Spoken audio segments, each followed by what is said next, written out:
예, 요한계시록 5장 말씀 우리 함께 같이 봅시다. 요한계시록 말씀 살펴보고 있는데요.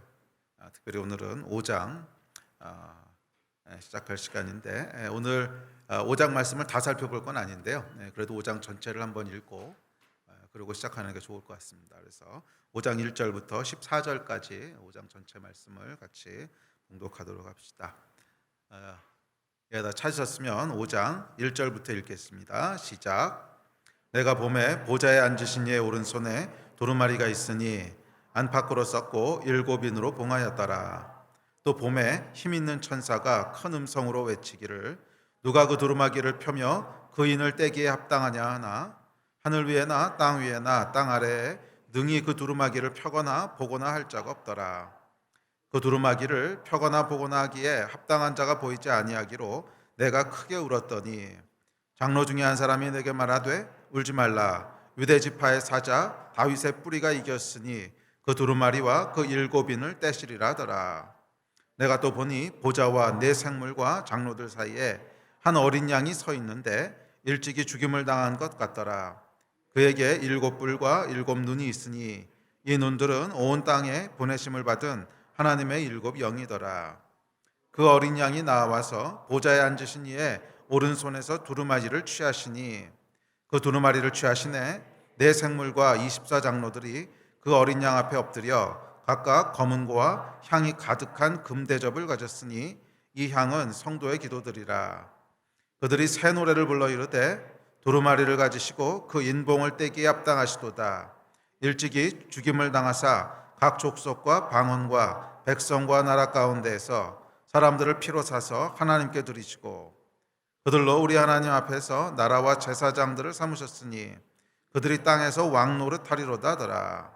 내가 또 보고 들음에 보좌와 생물들과 장로들을 둘러선 많은 천사의 음성이 있으니 그 수가 만만이요 천천이라. 큰 음성으로 이르되 죽임을 당하신 어린 양은 능력과 부와 지혜와 힘과 존귀와 영광과 찬송을 받으시기에 합당하도다 하더라. 내가 또 들으니 하늘 위에와 땅 위에와 땅 아래와 바다 위에와 또 그 가운데 모든 피조물이 이르되 보좌에 앉으신 이와 어린 양에게 찬송과 존귀와 영광과 권능을 세세토록 돌릴지어다 하니 내 생물이 이르되 아멘 하고 장로들은 엎드려 경배하더라. 아멘.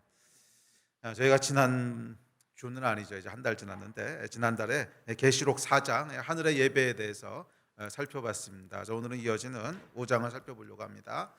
계시록의 배경은 여러분 아시겠지만 로마의 극심한 핍박 가운데 교회가 있을 때입니다. 초대교회가 큰 핍박 가운데 있을 때인데 특별히 성령께서 감동하셔서 이 요한을 데리고 열린 하늘문으로 올라가십니다. 그래서 그곳에서 하늘의 현실을 보게 하시죠. 성령께서 감동하셔서 하늘의 현실을 보게 하시는데 이 하늘의 현실은 이 땅에서 우리가 눈으로 보는 현실과는 전혀 다른 현실이었습니다. 이 땅에서 눈으로 보는 현실은 어땠습니까? 로마 황제가 모든 것을 통치하는 것 같고 그 로마 황제가 교회를 핍박하고 있고 교회는 죽느냐 사느냐 하는 그런 생사의 위기 가운데 놓여 있습니다. 또한 교회 내부적으로도 미성숙한 부분들이 있고 연약한 부분들이 있어서 내부적으로라도 좀 이렇게 건강하고 강력했으면 그나마 위로가 됐을 텐데 보면은 참 소망이 없어 보입니다. 참 어려워 보이고 힘들어 보이고 불안전해 보입니다. 이런 위기들을 보면서 흔히 우리가 마음이 침체되고 낙심하고 할 수 있는 이런 상황이죠. 그런 상황 가운데 어느 날 성령께서 요한을 감동하셔서 열린 하늘문으로 들어가게 하십니다. 사실은 우리 신앙생활의 비결이 저는 여기 있다고 믿습니다. 이 땅의 것을 바라보고 있으면 낙심하게 돼요. 이 땅의 것을 바라보게 되면 어떻게든지 낙심하게 됩니다. 땅의 것을 바라보면 환경 때문에 낙심하기도 하고 또 우리가 속해 있는 교회의 모습을 바라보게 되면 사실 교회까지 갈 것도 없죠. 내 자신의 모습을 바라보게 되면 참 낙심되지 않습니까? 정말 하나님 앞에 신실하게 믿음으로 살겠다고 그렇게 서원하고 그렇게 기도하면서도 순간순간 유혹에 넘어지고 순간순간 두려움 가운데 낙심하고 하는 우리 모습을 보게 되면 계속 낙심을 하게 됩니다. 또한 교회의 모습도 지켜보면 그렇게 완전하고 건강한 모습만 보이는 것이 아니라 정말 불완전하고 죄인들이 모인 곳이니까요. 죄인들이 모인 곳이니까 불완전하고 문제도 많고 그런 모습들을 바라보고 있다 보면 이게 될까 하는 낙심들이 들어오게 됩니다. 그런데 이것이 여러분 마귀가 우리를 속이는 거예요. 우리가 바라봐야 될 것은 이 땅의 현실이 아니라 하늘의 현실인 줄 믿습니다. 이 땅의 현실을 바라보면 낙심하게 되지만 성령에 감동되어서 우리가 하늘의 현실을 바라볼 때 그곳에는 전혀 다른 현실이 존재합니다. 그곳은 하나님의 보좌가 있고 무지개에 둘러싼 보좌 가운데 영광과 존귀와 위엄 가운데 하나님께서 좌정하고 계십니다. 그리고 그 앞에는 네 생물과 24장로가 있습니다. 네 생물은 우리 지난번에 얘기했듯이 모든 피조물들을 대표해서 상징하고 있다면 24장로는 하나님의 백성들을 상징한다고 했습니다. 그러니까 교회를 상징하는 거죠. 이 하나님의 백성이 시간을 뛰어넘어서 완전한 모습으로 하나님의 보좌 앞에 존재합니다. 지금은 비록 연약해 보이고 지금은 비록 이 교회가 하나님의 계획을 다 완수할 수 있을까 참 염려도 되고 낙심도 되고 그렇지만 우리가 마지막 결과를 보게 되면 하늘에 올라가서 모든 시공간을 뛰어넘어서 이 땅에서 결국 끝날에 어떻게 되는가 하는 것을 보게 되면 정말 교회가 영광된 모습으로 하나님 앞에서 완전한 모습으로 위엄과 영광 가운데 하나님을 예배하고 있는 모습을 보게 됩니다. 그리고 이 현실을, 이 하늘의 현실을 보게 될 때 이 땅에서 우리가 보아왔던 모든 두려움과 모든 낙심과 모든 염려들을 뛰어넘어서 하나님께서 백성들에게 주시는 평안과 기쁨과 위로와 믿음의 길을 걸어갈 수 있게 됩니다. 자, 이것이 4장에서 살펴봤던 얘기입니다. 하늘의 현실을 보라는 거예요. 자, 그래서 예배의 본질은 뭐냐면 성령께 감동되는 것인데 성령께 감동되어서 하늘의 현실, 영의 현실을 바라보는 거예요. 그래서 성경에 보면 예수께서 뭐라 그러시냐면 예배하는 자는 성령과 진리 안에서 예배할지라나, 성령과 진리 안에서. 옛날 성경에는 신령과 진정으로 이렇게 번역되어 있는데 사실 원어에 보면 Spirit and Truth, 그래서 성령과 진리 안에서 예배하라 이런 뜻이거든요. 그래서 예배의 첫 번째 본질은 뭐냐면 요한이 성령에 감동되어서 열린 하늘문으로 들어갔듯이 성령 안에서 예배하는 것입니다. 사람은 여러분 성령께서 우리 안에 감동하시지 않으시면 이 땅에 제한되어 있을 수밖에 없어요. 이 땅의 것만을 보고 땅의 것만을 느낄 수밖에 없어요. 우리가 하늘의 것을 볼 수 있는 유일한 길은 뭐냐면 성령께 감동되는 거 아니겠습니까? 성령님이 아니시면 이 땅을 벗어날 수가 없어요. 그래서 예배는 성령께 감동되어서 이 땅의 것을 뛰어넘어서 하늘의 것을 볼 때 거기에 대한 반응으로 나오게 돼요. 하늘의 것을 보게 될 때 영광과 위엄 가운데 계신 하나님의 모습을 바라보면서 거기에 대한 경외함이 우리 가운데 올라오기 시작합니다. 와, 하나님이 이런 분이셨지. 맞아, 하나님이 영광 가운데 계신 분이시지. 이 경외함이 일어나게 되면서 그 반응으로 예배가 나오게 됩니다. 그래서 예배는 성령 안에서 하늘의 현실을 바라보게 됐을 때, 하나님의 위엄과 영광을 대면하게 됐을 때 그 경외함에서 나오는 반응입니다. 자, 그 이어지는 5장 말씀을 오늘 살펴보려고 하는데 5장에서는 이제 예배의 두 번째 요소에 대한 얘기에 더 포커스가 옮겨집니다. 자, 두 번째 요소는 뭐라 그러셨냐면 진리 안에서 예배하라 그러셨어요. 성령과 진리 안에서.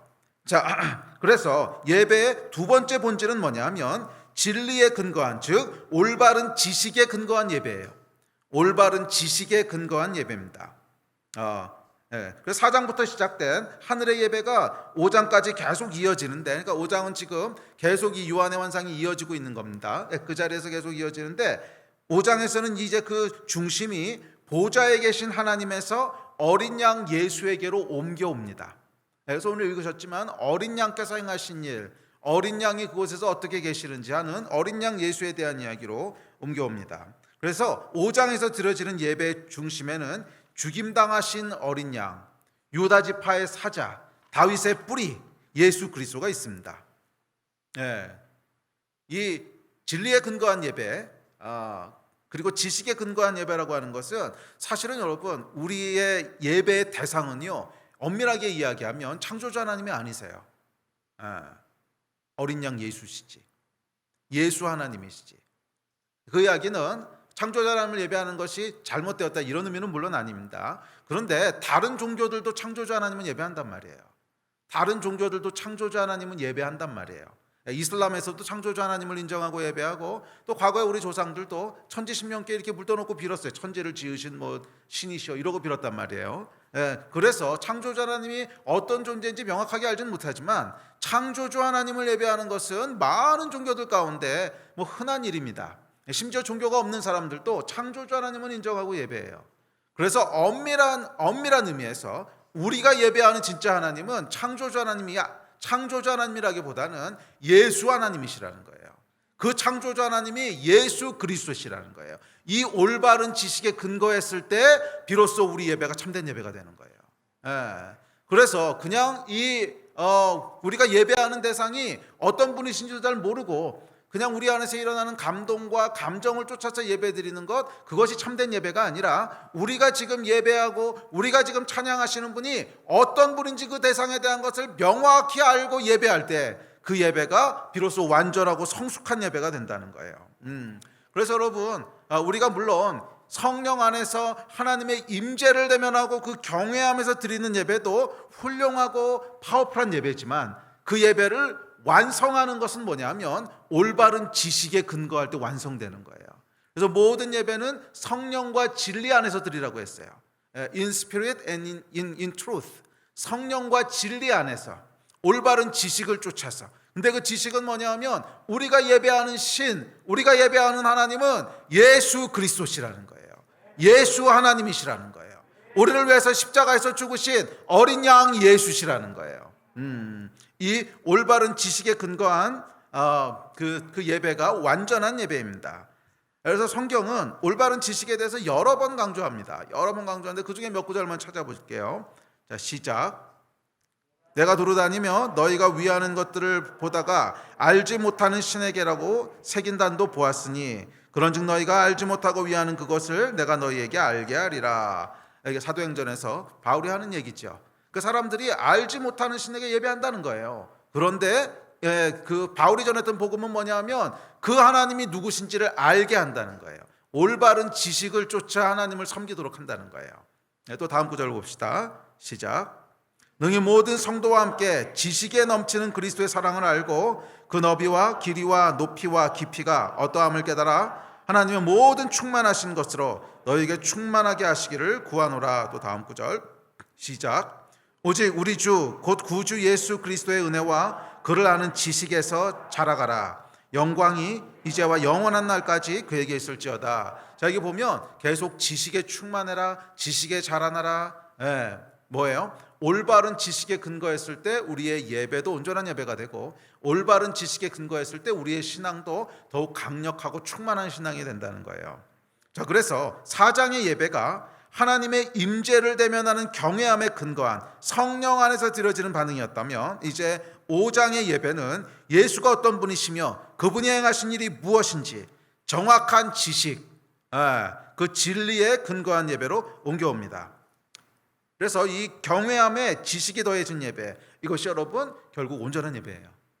성령께서 주시는 경외함에 계시에 의한 지식, 예수 그리스도가 누구신지, 우리가 믿고 예배하는 하나님이 누구신지, 그분이 무슨 일을 행하셨으며 그분이 우리에게 무엇을 원하시는지 이것을 정확히 알고 예배할 때, 그래서 이 경외함과 지식이 함께할 때, 성령 안에서 진리에 근거한 예배가 드려질 때 그 예배가 성숙하고 완전한 예배가 되는 줄 믿습니다.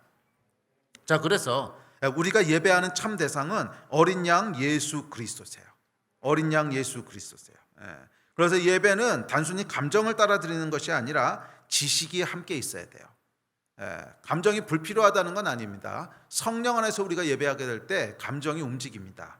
성령 안에서 그 놀라운 하늘의 현실을 보게 될 때 어떻게 감정이 움직이지 않겠어요? 감정 가운데 기쁨도 있고 설렘도 있고 충만함도 있고 회개도 나오고 당연히 감정이 움직이는데 이 감정만이 예배의 전부는 아니라는 거예요. 반드시 함께 따라와야 될 것이 있는데 그것은 올바른 지식입니다. 그리고 어떤 면에서 이것보다 더 중요한 것은 의지예요. 그래서 우리의 예배는 지정의가 함께 움직이는 것인데, 자, 의지라고 하는 것은 우리 지난 4장 마무리할 때 제가 말씀드렸지만 최고의 예배는 의지로 드리는 예배예요. 최고의 예배는 의지로 드리는 예배예요. 지난 한 달 동안 하나님께서 계속 제안해 주셨던 감동이 의지로 드리는 예배라는 말씀이었는데, 의지로 드리는 예배, 그것은 상황만 놓고 보면 예배할 만한 상황이 아니에요. 상황만 놓고 보면 전혀 감정은 안 따라와요. 지금 예배 드릴 만한 상황도 아니고 전혀 하나님이 왜 그렇게 하셨는지 이해도 안 되고 정말 오랫동안 기도했는데 기도 응답은 안 되고 오히려 기도 응답과 반대되는 일이 일어나고 상황은 계속 꼬이고 또 나에 대한 낙심들, 상황에 대한 낙심, 죄에 대한 유혹, 뭐 상황을 둘러보면 정말 예배할 때가 아니에요. 예배할 상황이 아니에요. 그러나 그 상황 가운데 의지를 발휘해서 예배하기 시작할 때 그것이 사실은 최고의 예배예요. 인간이 드릴 수 있는 최고의 예배는요, 최고의 예배는 감정을 따라 드리는 예배가 아니에요. 물론 그 예배도 하나님 기뻐하시지만 최고의 예배는 아니에요. 인간이 드릴 수 있는 최고의 예배는 의지를 따라 드리는 예배예요. 예배할 수 없는 상황 가운데 예배하고 광야에서 예배하고 사망의 음침한 골짜기를 지나가면서 예배하고 정말 예배할 수 없을 거라고 아무도 예배가 불가능하다고 생각하는 그 상황 가운데 예배를 선택하는 것, 그것이 사실은 최고의 예배예요. 그때 감정이 안 따라올 수도 있어요. 그러나 하나님께서는 적어도 그 예배를 최고의 예배로 인정하세요. 자, 그래서 예배에는 이 지정의가 다 따라와야 됩니다. 감정도 물론 움직이지만 동시에 우리의 올바른 지식에 근거해서 의지가 발동하는 예배, 그 예배를 최고의 예배로 하나님께서 받으시는 줄로 믿습니다.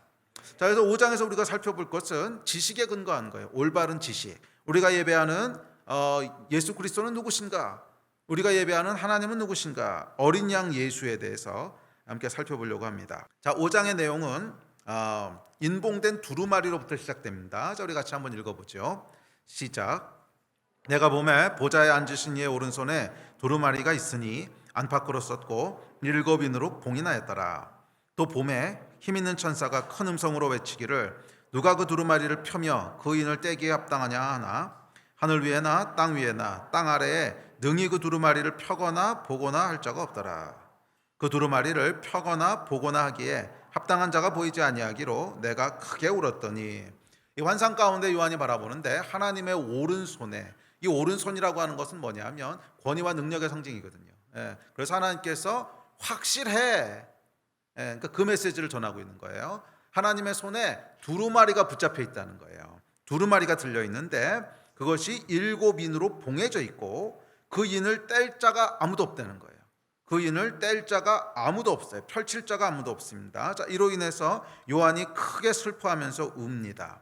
자, 이 두루마리가 상징하는 것이 뭘까요?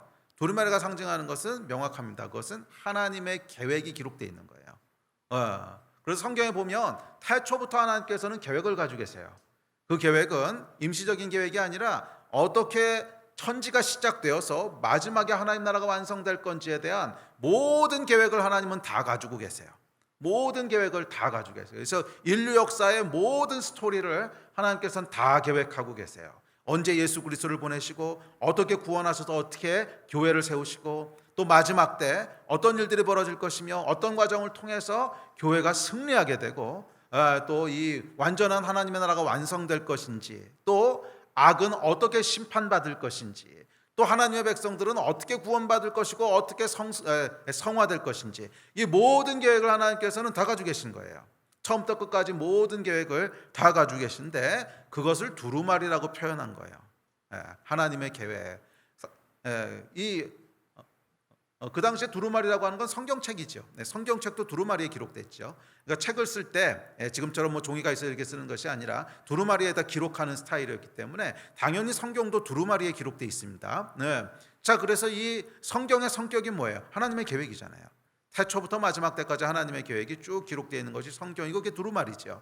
자, 그런데 뭐 성경에 기록되지 않은 하나님의 계획들도 있겠죠. 하나님께서 이 수많은 역사를 다 계획하셨는데 이 책 한 권에 어떻게 다 기록하게 했어요. 그래서 요한복음 마지막에 보면 이 하나님의 모든 역사를 다 기록하려면 이 세상의 모든 책으로도 부족할 거라 그러잖아요. 그러니까 성경에만 하나님의 말씀이 기록되어 있는 것이 아니라 기록 안 되어 있는 말씀도 많이 있다는 거예요. 자, 그런데 하여간 이 모든 하나님의 계획을 다 통틀어서 두루마리라고 이제 상징적으로 표현을 한 거예요. 그래서 하나님의 오른손 안에 두루마리가 잡혀 있다. 이건 뭐냐면 하나님께서 반드시 정확하게 이루어내실 계획을 가지고 계시다는 거예요. 반드시, 이건 취소될 수가 없어요. 정확하게 이루어질 거예요. 변경될 수도 없어요. 취소될 수도 없고 변경될 수도 없는 태초부터 마지막 때까지 하나님의 모든 계획이 하나님 손에 붙잡혀 있는데 이것이 펼쳐진다라고 하는 건 무슨 의미냐면 그것이 이 땅 가운데 실행된다는 거예요.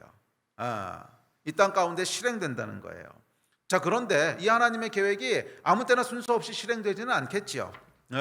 정확한 타이밍에 정확한 방식에 의해서 실행될 겁니다.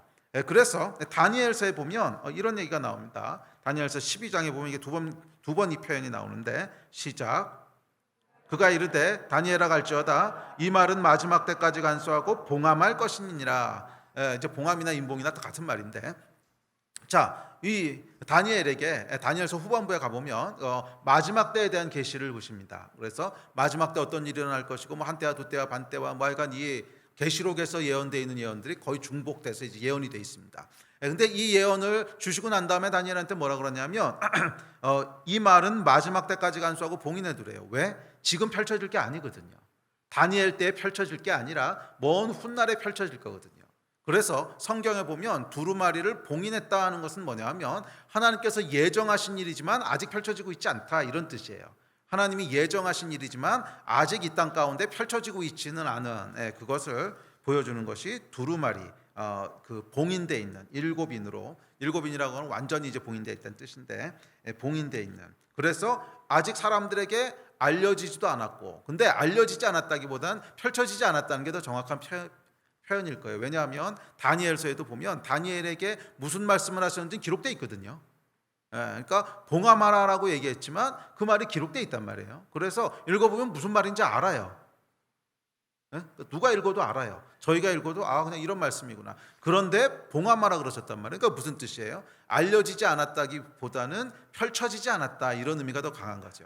알려지지 않았다기보다는 아직 이 땅 가운데 이루어지고 실행되지 않았다, 이런 뜻이 더 강합니다. 자, 그래서 이 봉인이 풀린다는 것은 뭐냐 하면 하나님의 계획이 이 땅에 이제 실제로 펼쳐지기 시작한다는 거예요. 하나님의 계획이 이 땅 가운데 실제로 펼쳐지기 시작한다는 거예요. 그런데 문제는 뭐냐 하면 이 봉인을 뗄 자가 아무도 없다는 거예요. 이 봉인을 뗄 자가 아무도 없다는 거예요. 그래서 3절에 보면 이렇게 이야기합니다. 시작. 하늘 위에나 땅 위에나 땅 아래에 능히 그 두루마기를 펴거나 보거나 할 자가 없더라. 이 세상에 어떤 권세자도, 이 세상에 어떤 종교도, 어떤 천재도 이 두루마리를 볼 수도 펼 수도 없습니다. 그래서 요한이 슬퍼하면서 우는 거예요. 아니, 하나님께서 그 놀라운 계획을 가지고 계신데 이 하나님의 계획과 섭리를 펼칠 자가 하나도 없단 말이냐. 이 땅 가운데 하나님의 섭리를 이루어낼 자가 하나도 없단 말이냐. 그러니 세상이 이렇게 불의하게 움직이지. 그러니 로마 황제가 세상을 불의하게 움직이고 있고, 이 하나님의 인봉을 뗄 자가 없고 펼칠 자가 없으니 하나님의 백성은 억울한 고난과 핍박 가운데 있고, 이 인봉을 떼서 펼칠 자가 없으니 전쟁과 테러의 소문이 끊이지 않고, 그래서 슬퍼하며 우는 거예요. 이 하나님의 백성 가운데는 어떤 갈망이 있습니까? 하늘의 뜻이 땅에서 이루어지기를 원하는 갈망이 있는 거잖아요. 우리 안에는 하나님이 계획하신 것이 내 삶 가운데, 이 땅 가운데 이루어지기를 원합니다 하는 깊은 갈망이 있는데, 이것이 이루어지지 않았을 때 우리 안에 뭐가 있는 거예요? 깊은 슬픔이 있고 애통함이 있죠. 그래서 요한의 슬픔은 그 슬픔을 이야기하고 있습니다. 하나님의 뜻이 나의 삶 가운데, 하나님의 뜻이 이 땅 가운데 펼쳐지고 있지 않는 것에 대한 안타까움이 있는 거예요. 그래서 세상이 불의함 가운데 있고, 그래서 교회가 불의한 핍박을 당하고, 그래서 하여간 이 전쟁과 죽임의 소문이 끊이지 않는. 자, 그런데 이 문제는 세상의 어떤 권세자도, 세상의 어떤 천재도, 어떤 사회제도도, 어떤 종교도 해결할 수 없다는 거예요.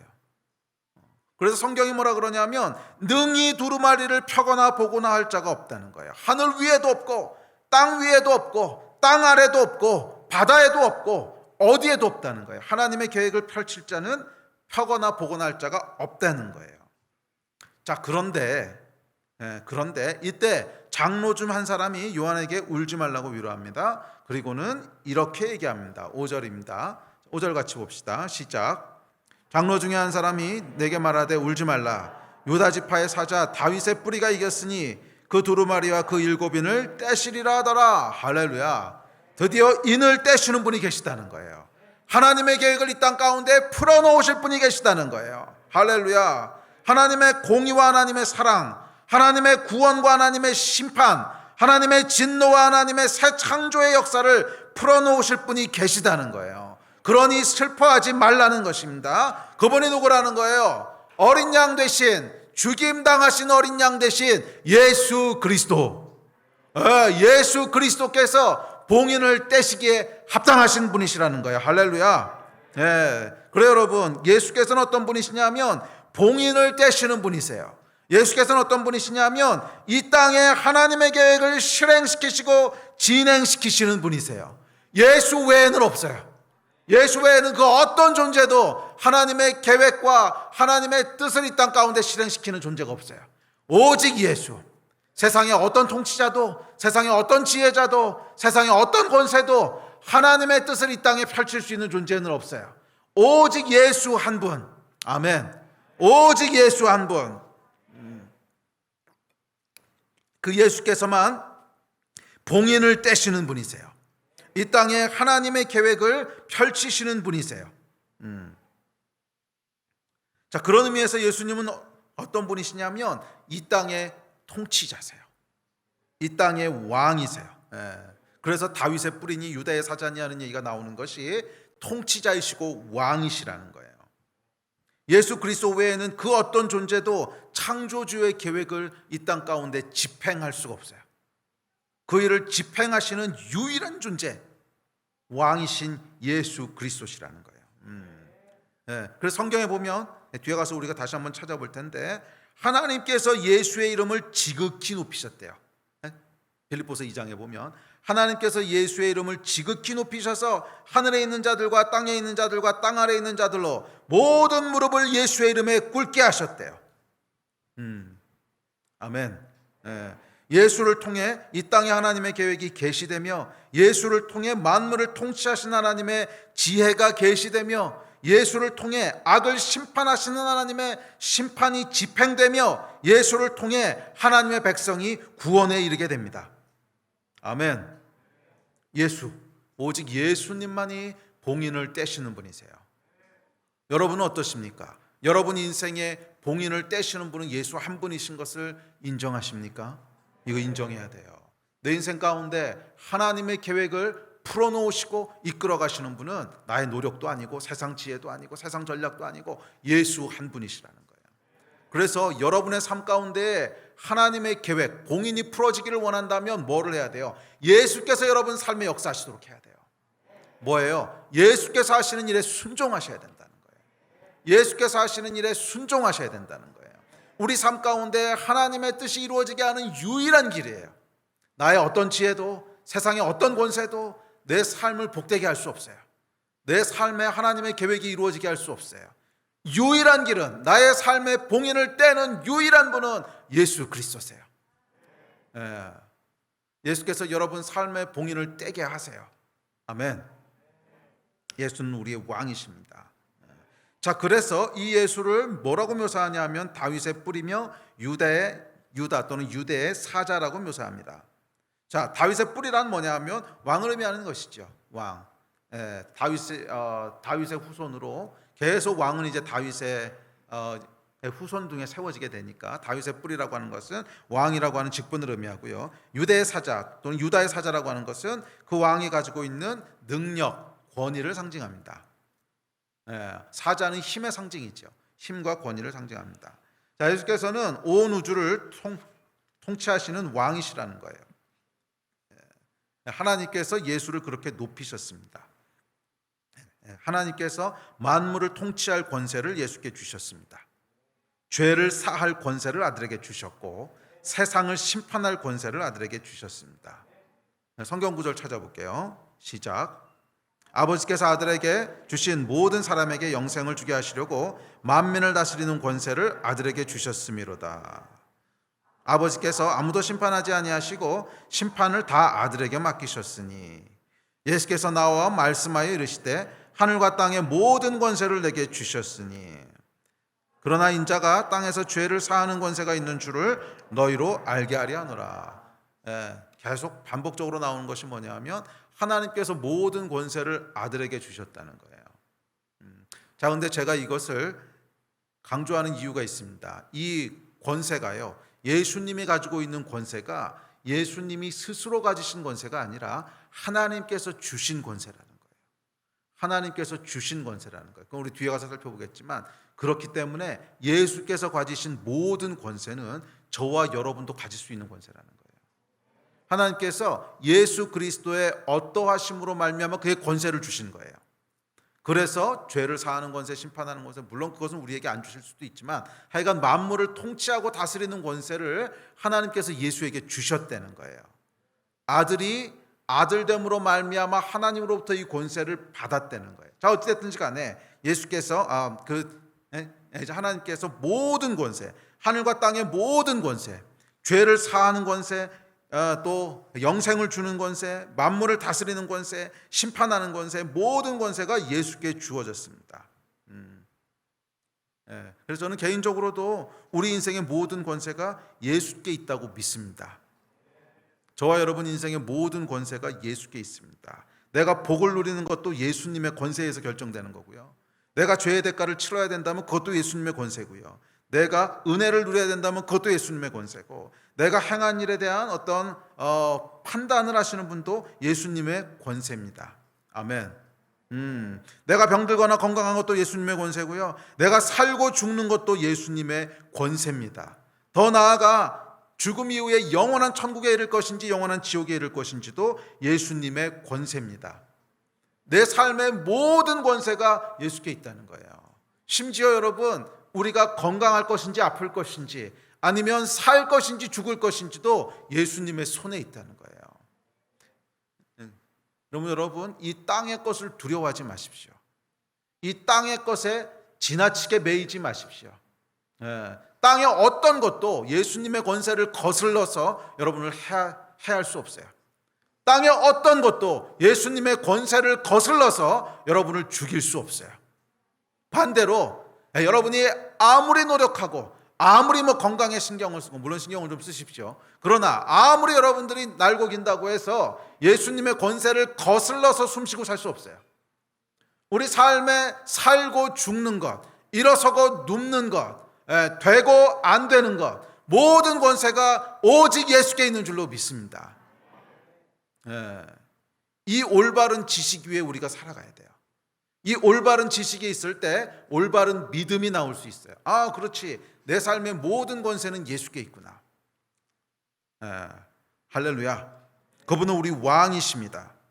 왕을 경외하는 자는 복을 누리지만 왕을 대적하는 자는 고통과 저주를 받게 될 거예요. 자, 또한 그분은 왕의 신분에 걸맞는 능력이 있으세요. 유다의 사자세요. 유다의 사자세요. 그분의 통치는 막을 자가 없습니다. 이 동물의 세계에서 여러분, 사자는 어떤 존재냐면 막을 수 없는 존재예요. 뭐 사람이 총 가지고 이렇게 하면 모르겠지만 사람을 빼고 나서 동물들이 사는 자연 세계에서 사자는 밀림의 왕이잖아요. 막을 수 있는 맞서거나 막을 수 있는 존재가 없어요. 예수의 힘과 능력이 그렇다는 거예요. 예수께서 하시겠다 하면 하시는 것이고요. 예수께서 안 하시겠다 그러면 안 하시는 거예요. 이것을 힘으로 막거나 변개시킬 존재는 아무도 없습니다. 하늘에도 없고요. 이 땅에도 없고 땅 아래도 없습니다. 이 땅의 모든 일은 예수의 의지에 의해서 결정되는 것입니다. 이 땅의 모든 일은 예수의 의지에 의해서 결정되는 거예요. 이분이 우리 하나님이심을 찬양하십시오. 이분이 여러분과 저의 하나님이신 것을 기뻐하십시오. 야, 예수가 우리 하나님이 아니셨으면 큰일 났어요. 그런데 이 땅의 모든 일을 결정하시는 분이 우리 하나님이시라는 거예요. 저와 여러분이 인생에 앉고 서는 것, 우리 인생에 내일 무슨 일이 벌어질지, 병에 걸릴지, 병에서 나을지, 아니면 살지, 죽을지, 이것을 결정하시는 분은 예수 그리스도시고, 그 결정에 맞설 수 있는 자는 아무도 없다는 거예요. 그 결정을 변개시킬 수 있는 분도 아무도 없다는 거예요. 세상 어떤 권세자도 예수가 행하시는 일에 맞설 수 없습니다. 세상 어떤 지혜자도 예수가 행하시는 일을 방해할 수 없습니다. 사탄도 예수께서 행하시는 일을 막을 수 없습니다. 유다의 사자세요. 사자를 막을 수 있는 짐승이 아무도 없듯이 우리 예수께서 행하시고자 하는 일을 막을 수 있는 자는 아무도 없습니다. 그러므로 여러분, 두려워하지 마십시오. 그러므로 여러분, 세상을 두려워하지 마십시오. 사탄도 두려워하지 마십시오. 하늘에 있는 것이든 땅에 있는 것이든 땅 아래에 있는 것이든 두려워하지 마세요. 우리가 두려워해야 될 분은 딱 한 분이세요. 예수 그리스도. 그분의 의지에 의해서 결정되는 것이지 지혜자나 힘이나 능력에서 결정되는 게 아니에요. 그러므로 여러분, 이 땅이나 하늘에 있는 어떤 것도 두려워하지 마세요. 여러분의 생명을 주관하시는 분은 하나님이세요. 여러분의 생사 화복을 주장하시는 분은 하나님이세요. 내일 나에게 어떤 일이 벌어질지를 주관하시는 분은 하나님이세요. 세상의 일을 두려워하지 마세요. 오직 하나님만 두려워하세요. 우리가 너무나 자주 속는 게 이게 아닙니까? 너무나 자주 속지 않아요? 이 땅의 권세자들을 두려워하고 이 땅의 지혜자들을 두려워하고 마귀가 주는 두려움에 휘둘립니다. 아니, 여러분, 속임수예요. 우리가 두려워해야 될 분은 오직 한 분이세요. 예수 그리스도. 그분을 막을 자가 없기 때문에 그렇습니다. 그분의 의지를 거스를 자가 없기 때문에 그렇습니다. 오직 예수 그리스도 한 분만 두려워하시고 오직 예수 그리스도 한 분만 의지하시는 여러분 되시기를 주의 이름으로 도전하고 축복합니다. 자, 그런데 놀라운 것은 이어지는 6절과 7절입니다. 자, 6절 7절 같이 읽읍시다. 시작. 내가 또 보니 보좌와 내 생물과 장로들 사이에 한 어린 양이 서 있는데 일찍이 죽임을 당한 것 같더라. 그에게 7 뿔과 7 눈이 있으니 이 눈들은 온 땅에 보내심을 받은 하나님의 7 영이더라. 그 어린 양이 나와서 보좌에 앉으신 이의 오른손에서 두루마리를 취하시니. 이 예수가 어떤 분이신지를 이야기하는데, 예수는 봉인을 떼시는 분이시고 유다의 사자시고 다윗의 뿌리세요. 힘과 능력과 권능을 가지신 분이세요. 절대적인 존재세요. 맞설 자가 없어요. 이길 자가 없어요. 예수께서 하신다 그러면 하시는 거예요. 전 우주의 어떤 존재도 예수 그리스도 앞에 설 수 없어요. 비할 자도 없어요. 맞설 자도 없어요. 그런데 이런 절대적인 힘과 능력과 권위와 영광을 가지신 분이 동시에 죽임당하신 어린 양이시라는 거예요. 이게 사실은 하늘의 신비예요. 이게 사실은 사람들이 놓치는 거예요. 왜 우리가 예수를 예배합니까? 유다의 사자시고 다윗의 뿌리시니까. 이건 여러분 당연한 거예요. 그렇죠? 세상 어떤 사람도 뭐 이런 존재를 보면 예배하게 돼요. 그 존재를 모르니까 예배 안 하는 것뿐이지. 세상에 그런 절대적인 권위를 갖고 있는데 엎드리지 않을 사람이 어디 있습니까? 맞설 자가 없고 비할 자가 없는데 그런 절대적인 권위를 갖고 영광과 위엄 가운데 계신 분을 예배 안 할 존재가 어디 있겠어요?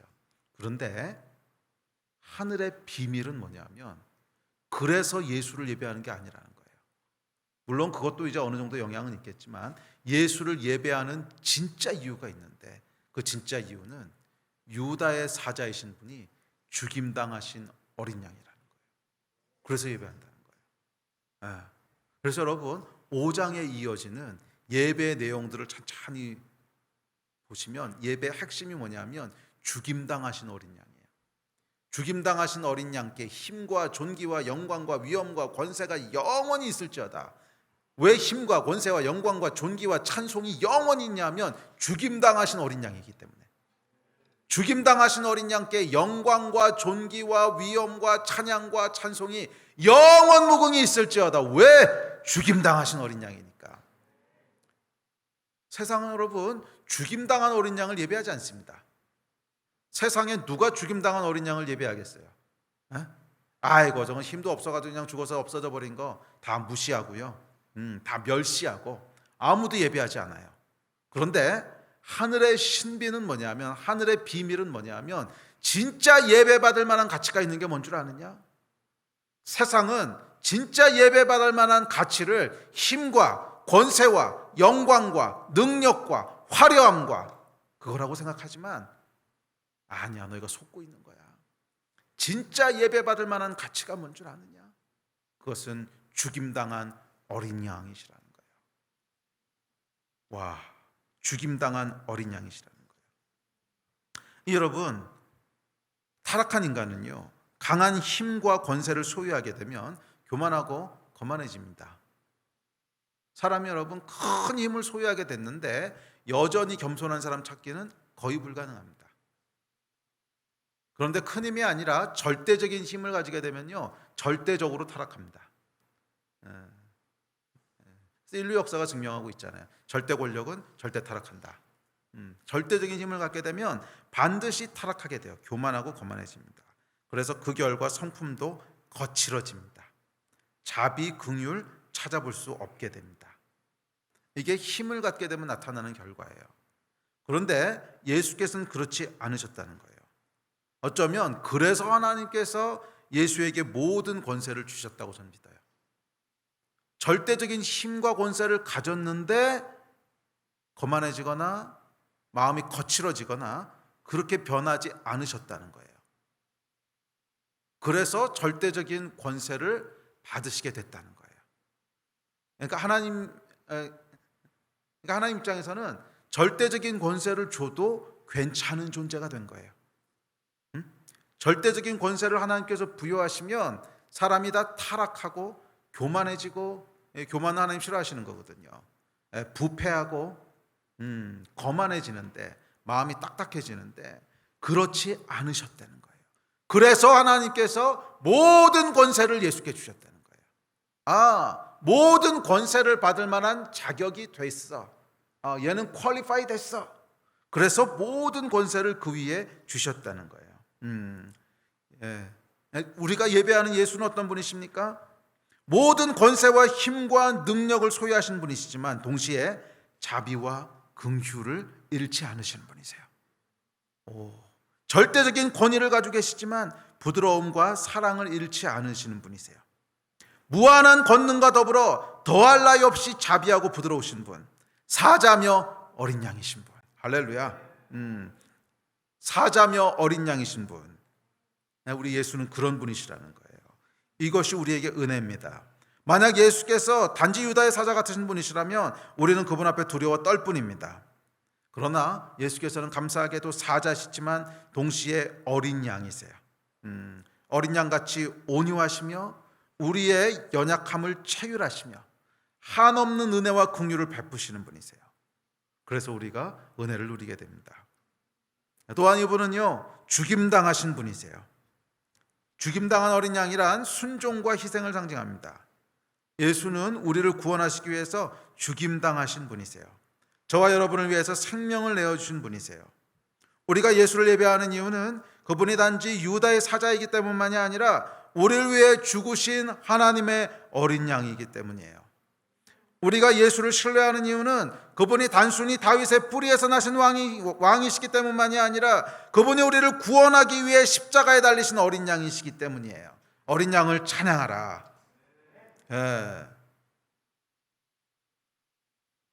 자, 이 어린 양에 대해서 빌립보서가 이렇게 얘기합니다.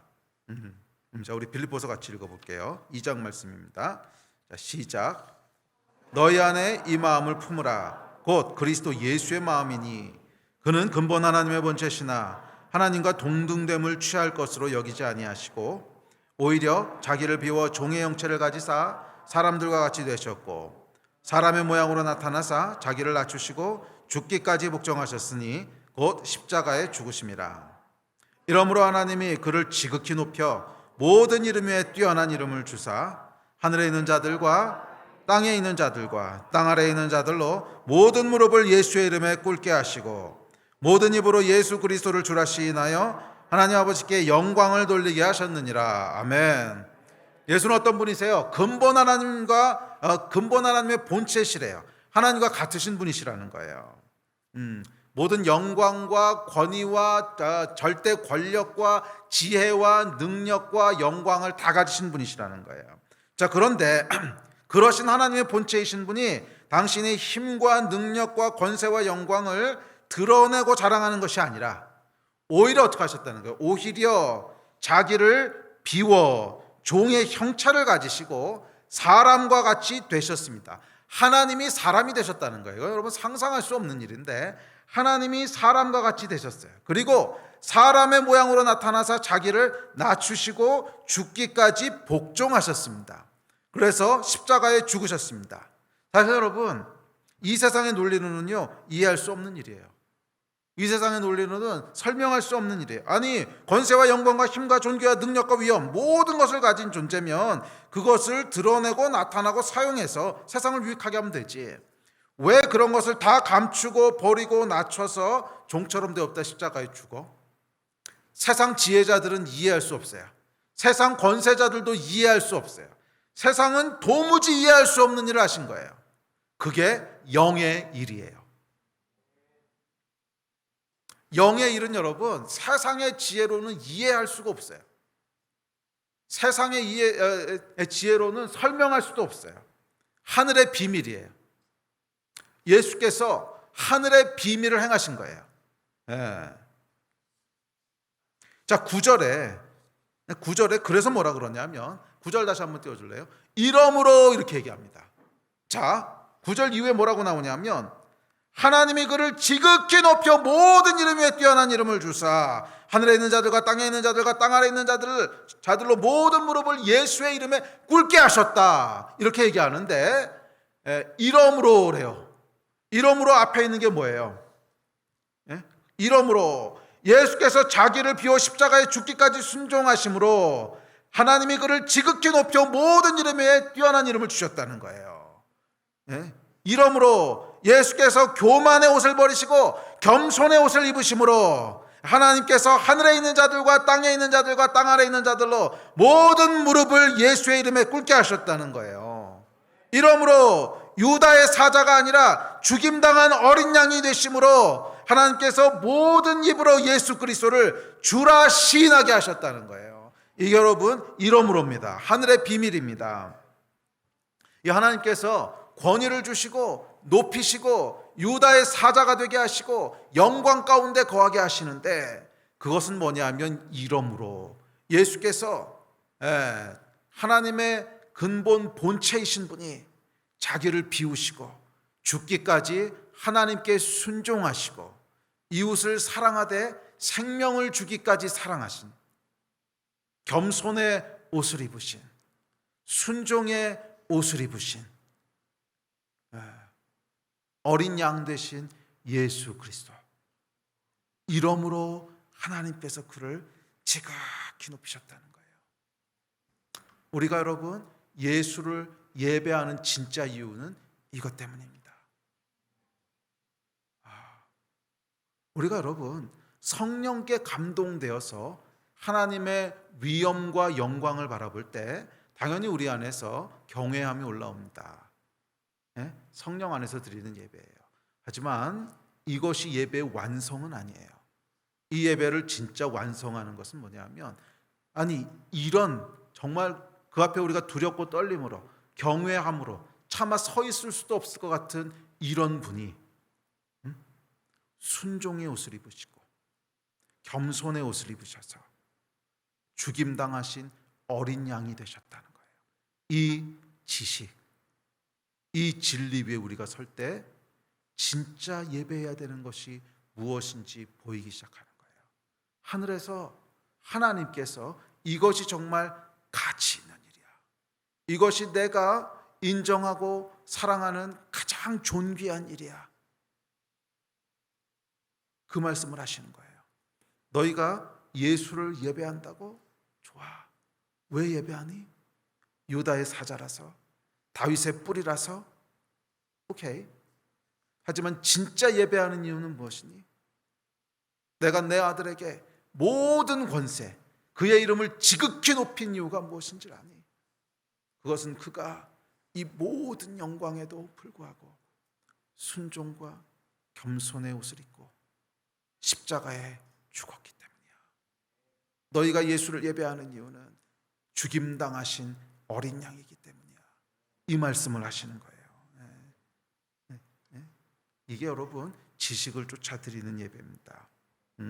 그저 크고 화려하고 강하고 능하게 예배하는 것이 아니라는 거예요. 그건 그냥 보여지는 결과일 뿐이고 그거는 세상에서 예배하는 것들이고 많은 경우 여러분 우리 크리스찬이요 하나님을 예배한다고 하면서 세상에서 예배하는 것과 똑같이 예배할 때가 있지 않습니까? 크고 강하고 화려하고 이기고 그거를 예배해요. 예배한다고 하는 것은 그 가치를 인정한다는 뜻이에요. 그것을 고귀한 가치라고 여기고 그래서 나도 그렇게 되고 싶고 나도 그것을 추구한다는 게 예배의 뜻입니다. 그러니까 우리가 예수를 예배한다 그랬을 때는 예수님처럼 되고 싶습니다, 이런 의미가 함축되어 있는 거예요. 그러니까 예배하는 거죠. 자, 그런데 우리가 세상이 예배하는 것과 똑같이 예배한단 말이에요. 크고 이기고 화려하고 강하고. 아니, 하나님께서 정말 예수를 예배하라 하신 말씀은 죽임당하신 어린 양이기 때문이에요. 죽임당하신 어린 양이기 때문에 우리가 예수를 찬양하는 것이고 하나님을 경배하는 이유인 줄 믿습니다. 그러면 우리 예배팀 앞으로 나오십시오. 우리가 지난 시간에 이 계시록 4장 말씀을 들으면서 감정으로 드리는 예배도 귀하지만 의지로 드리는 예배가 더 위대하다고 말씀드렸습니다. 예배할 수 없는 상황 가운데 예배하고 마음이 따라오지 않는 상태에서 드리는 예배, 예배의 최고봉입니다. 그런데 이어지는 5장은 이 경외함에서 드리는 예배도 귀하지만 지식을 쫓아 드리는 예배가 더 위대하다고 얘기합니다. 물론 이 하나님의 크고 위대하시고 영광되심에 압도되어 드리는 예배 좋은 것입니다. 틀렸다는 건 아니에요. 그러나 이 예배를 완전하게 하는 것은 뭐냐면 지식이 더해지는 거예요. 거기에 올바른 지식이 더해지는 거예요. 예수 그리스도가 어떤 분이신가? 우리가 왜 예수를 예배하는가? 우리가 예수를 예배하는 이유는 크고 위대한 유다의 사자이기 때문만이 아니라 그 유다의 사자이신 분이 죽임당한 어린 양이시기 때문이다. 이 겸손과 순종, 이웃을 향한 사랑과 희생, 그래서 우리가 예배하는 거예요. 자, 그런데 빌립보서는 이 모든 이야기를 시작하면서 5절에 이렇게 얘기합니다. 시작. 너희 안에 이 마음을 품으라 곧 그리스도 예수의 마음이니. 너희도 그렇게 하라는 거예요. 너희도 그렇게 하라는 거예요. 하나님께서는 당신 백성들을 향한 계획을 가지고 계십니다. 그리고 그것은 모든 당신의 백성이 예수 그리스도와 함께 보좌에 앉아 영원히 왕노릇하는 거예요. 아멘. 이제 성경이 이렇게 얘기합니다. 자, 시작. 그들이 하나님과 그리스도의 제사장이 되어 1000년 동안 그리스도와 더불어 왕노릇하리라. 할렐루야. 이게 여러분, 저와 여러분을 향한 하나님의 계획이라는 거예요. 우리 하나님께서는 예수뿐만이 아니라 저와 여러분을 지극히 높이기를 원하신다는 거예요. 그래서 너희 안에 이 마음을 품으라 곧 그리스도 예수의 마음이니. 그는 근본 하나님의 본체시나. 이 말씀을 하신 이유가 예수의 이름을 지극히 높이셨던 것처럼 나는 나의 백성들을 지극히 높이기를 원한다는 거예요. 우리 하나님께서는 저와 여러분을, 당신의 백성을 지극히 높이기를 원하세요. 그래서 예수님처럼 영원히 왕 노릇하기를 원하시고요, 왕이 누리는 위엄과 존귀와 권세와 영광을 영원히 누리기를 원하십니다. 아멘. 이것이 하나님의 계획입니다. 그런데 그렇게 되기 위해서 어떻게 하라는 거예요? 예수께서 하셨듯이, 예수께서 그러셨듯이 죽임당한 어린 양이 되라는 거예요. 죽임당한 어린 양을 예배하라는 거예요. 겸손과 순종의 옷을 입으며 사랑과 희생의 띠를 띠라는 거예요. 그래서 어쩌면 이 땅에서는 우리가 어쩔 수 없이 고난과 역경의 길을 걸어야 될 수밖에 없을 수 있어요. 죽임당한 어린 양이니까 힘을 가지고 승리하고 이기고, 그건 하나님이 하시는 일이고, 우리가 선택해야 되는 일은 끊임없이 더 낮은 곳으로, 끊임없이 더 겸손한 곳으로. 물론 그러다 하나님께서 이기게도 하시고 승리케도 하시고 하실 수 있어요. 그렇지만 우리가 예배해야 되는 것은, 우리가 추구해야 되는 것은 더 높이 올라가고 더 큰 사람이 되고, 아니에요, 죽임당한 어린 양 예수 그리스도의 마음을 품으라는 거예요. 그래서 어쩌면 우리는 이 땅에서 고난과 역경의 길을 피할 수 없을지 몰라요. 그것이 계시록의 내용이죠. 그러나 그런 사람만, 이 고난과 역경의 길 속에서 죽임당한 어린 양의 마음을 가지게 된 사람만 하나님께서 지극히 높여 영원한 하나님의 나라가 임하실 때 그곳에서 주와 함께 왕 노릇하게 하실 줄로 믿습니다. 이것이 저와 여러분의 데스티니입니다. 예배는 여러분 이 가치가 표현된 거예요. 내가 무엇을 중요한 가치라고 여기며 무엇을 추구하는가. 죽임당한 어린 양, 이 예수 그리스도를 예배하고 이 예수 그리스도를 경배할 때 그것이 우리를 영원한 하나님의 영광 가운데로 인도할 줄 믿습니다. 그래, 이 땅에서는 우리가 어떤 삶을 살게 될지 잘 모르겠어요. 그러나 한 가지 분명한 건 오는 하나님의 나라, 완성된 하나님의 나라에서는 하나님께서 저와 여러분을 지극히 높여 예수 그리스도와 함께 그 영광 가운데 영원한 왕 노릇하게 하실 줄 믿습니다. 이것을 예배하고 이것을 추구하는 여러분 되시기를 주의 이름으로 축복합니다. 우리 집에서 예배 드리시는 분들, 또 이곳 함께 하시는 분들, 예배 최고봉은요 의지로 드리는 예배입니다. 아마 이 가운데 어떤 분들은 예배 드리기 참 힘든 상황 가운데 계신 분들이 있을 거예요. 그럴 수 있습니다. 이해합니다. 우리의 마음이 항상 즐거운 것이 아니고요, 항상 예배 드리고 싶은 마음으로 충만한 것도 아니에요. 우리의 삶이 그렇게 녹록지 않지요. 그러나 하나님께서는 우리에게 의지를 주셔서 예배를 선택할 수 있게 하셨습니다. 저는 이것이 최고의 예배라고 믿습니다. 오늘 여러분 예배하기를 선택하십시오. 우리 하나님께서 기뻐하십니다. 그리고 그 예배는 죽임당한 어린 양을 예배하는 것입니다. 우리 예수께서 그 모든 권세와 영광에도 불구하고 스스로 자기를 비워 어린 양이 되셨습니다. 어린 양 대신 예수를 예배합니다. 모든 힘과 존귀와 영광과 영원한 찬송이 어린 양 되신 예수께 있습니다. 지식을 쫓아 예배할 때 그 예배가 성령 안에서 진리와 함께 드려지는 완전한 예배가 될 줄 믿습니다. 아멘. 예배에 대한 여러분 기대가 있으십니까? 그렇다면 우리 함께 좀 기도하면서 예배합시다. 우리 기도할 때 어린 양 대신 예수 그리스도를 찬양합시다. 어린 양 대신 예수 그리스도를 찬양합니다. 유다의 사자이시지만 동시에 어린 양 되셔 우리를 위해 죽으신 예수의 이름을 찬양합니다. 우리 하나님께서 예수 그리스도를 지극히 높이셨음을 인하여 감사합니다. 예수의 이름을 찬양할지어다. 어린 양의 이름을 높일지어다. 십자가를 높일지어다. 십자가가 우리의 자랑이며, 십자가가 우리의 영광이며, 십자가가 우리의 성공이며, 십자가가 우리의 길인 것을 다시 한번 선포합니다. 십자가의 길을 걸을지어다. 십자가의 영광을 취할지어다. 이 땅의 영광이 아니라 십자가의 영광을 취할지어다. 아멘. 우리 이 마음 가지고 주여 세 번 같이 부르짖고 합심해서 기도합시다. 기도하시겠습니다.